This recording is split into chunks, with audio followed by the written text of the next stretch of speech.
Assalamualaikum. Yuk, sekarang kita belajar mengenai fungsi kuadrat. Oke. Ini pelajaran kelas 9 ya, bab kedua setelah persamaan kuadrat. Fungsi kuadrat itu bisa dituliskan seperti ini. Fungsi X sama dengan X kuadrat ditambah BX ditambah C. Nah, ini tidak ada sama dengan nolnya. Itu yang membedakan dengan persamaan kuadrat. Fungsi kuadrat ini bisa digambarkan dengan kurva. Kurvanya itu berbentuk seperti ini. Dia ada yang melengkung ke atas dan ke bawah. Nah, syarat untuk membuat fungsi kuadrat ini X-nya tidak boleh sama dengan 0.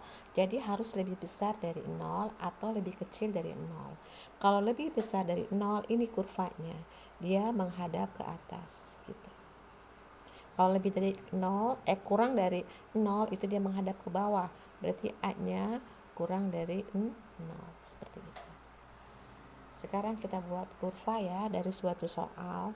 Sebuah fungsi X gitu ya, yaitu min X kuadrat ditambah 2X ditambah 3. Buatkanlah kurvanya. Bagaimana cara membuat kurvanya? Ada beberapa langkah yang harus kita lakukan. Langkah pertama yaitu kita harus membuat dulu sumbu simetrinya. Sumbu simetri.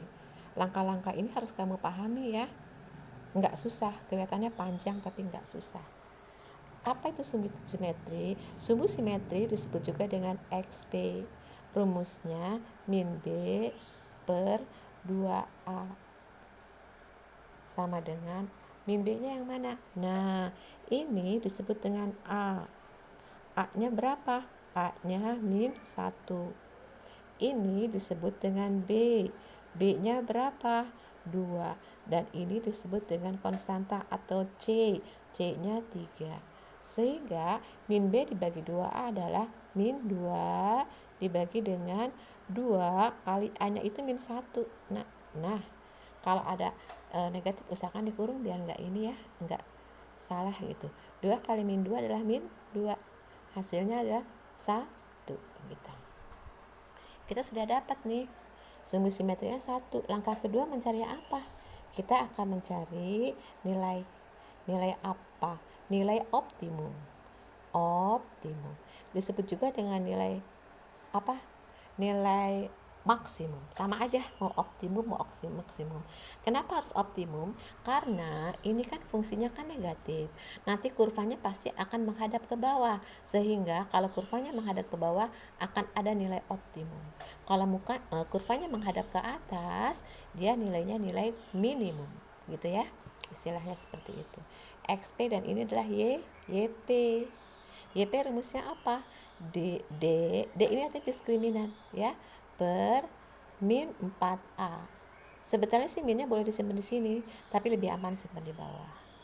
D itu adalah B kuadrat min 4AC per apa? Per min 4 kali A-nya min 1.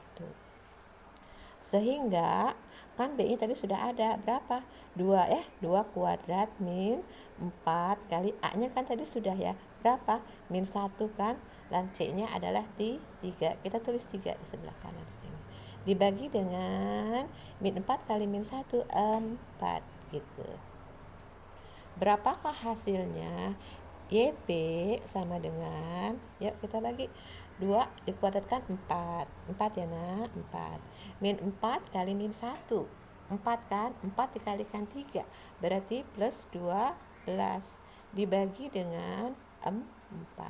Berapa? 4 ditambah 12 adalah 16 dibagi dengan 4, jawabannya adalah 4. Nah, sudah ya. Lalu langkah ketiga kita mencari apa? Titik. Tadi kan nilai, sekarang titik. Titik apa? Titik optimum. Oke. Kalau di atas ini yang dapatnya nilai minimum, berarti titiknya titik minimum. Karena ini optimum, titiknya titik optimum atau titik maksimum sama aja. Kadang-kadang disebut juga titik ekstrim. Apa dia? Titik optimum adalah XP, YP gitu. XP-nya tadi sudah ada kan? Berapa? 1. Ya sudah, masukkan aja. Kan XP-nya sudah dapat tuh di atas 1 ya.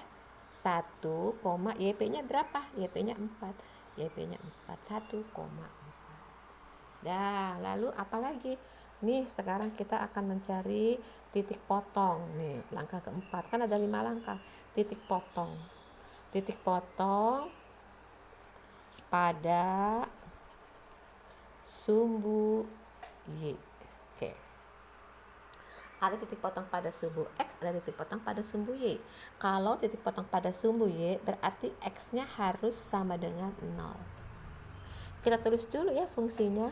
Tadi kan fungsinya min X kuadrat ditambah 2X ditambah 3. Gitu kan? Sama dengan ini adalah Y. Gitu. Sedangkan katanya kita sudah sepakat X-nya kita buat 0 ya. Kita ganti X ini menjadi 0.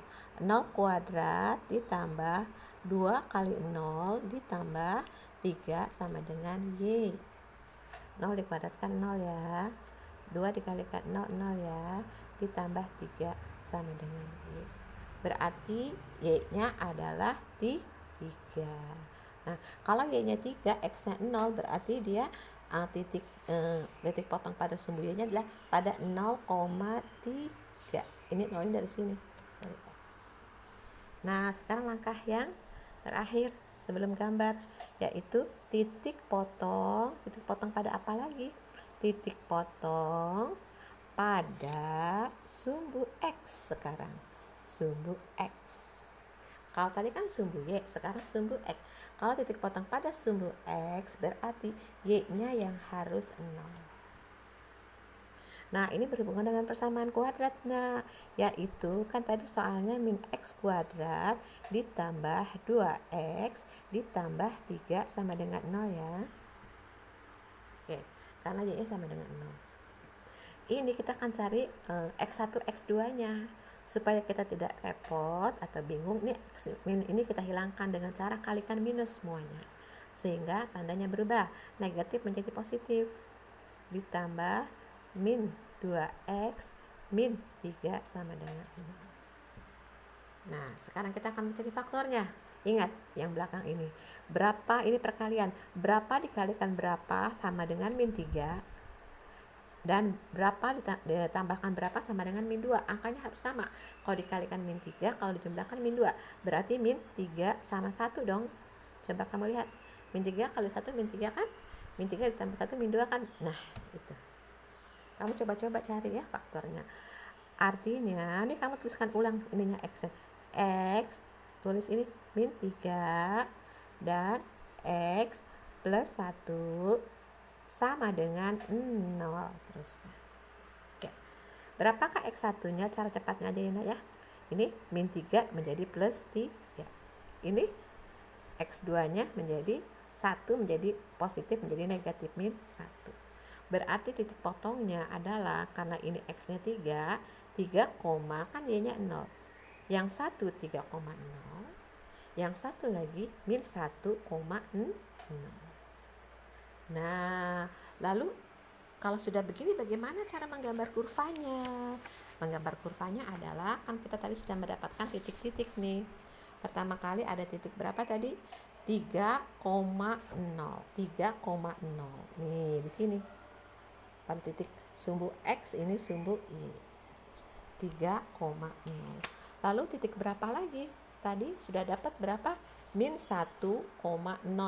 Belum lama ya. Min 1,0 di sini. Nah, lalu titik potong pada sumbu ini tadi kita sudah dapat 0,3 di sini. Dan titik optimumnya tadi 1,4 di sini. Kamu lihat catatan sebelumnya, ya. 1,4. Nah, berarti kalau digambarkan seperti ini. Nah, tadi sudah misalnya gambar pakai pensil, soalnya misalnya kalau gambar suka miring-miring. Nah, begini nak, gitu. Tarik aja ke bawah. Nah, kurvanya menghadap ke bawah ya. Ini namanya sumbu simetrinya. Sumbu simetrinya kan tadi satu. Nah, ini sumbu simetri 1. Nah, memotong ya kurva pada simetri ya. Sehingga pada sumbu simetri ini, sehingga dia jarak dari sumbu simetri ke kiri harus sama dengan jarak dari sumbu simetri ke kanan. Gitu ya. Itulah cara menggambarkan fungsi kuadrat, kurva fungsi kuadrat. Sekian dulu. Terima kasih. Assalamualaikum.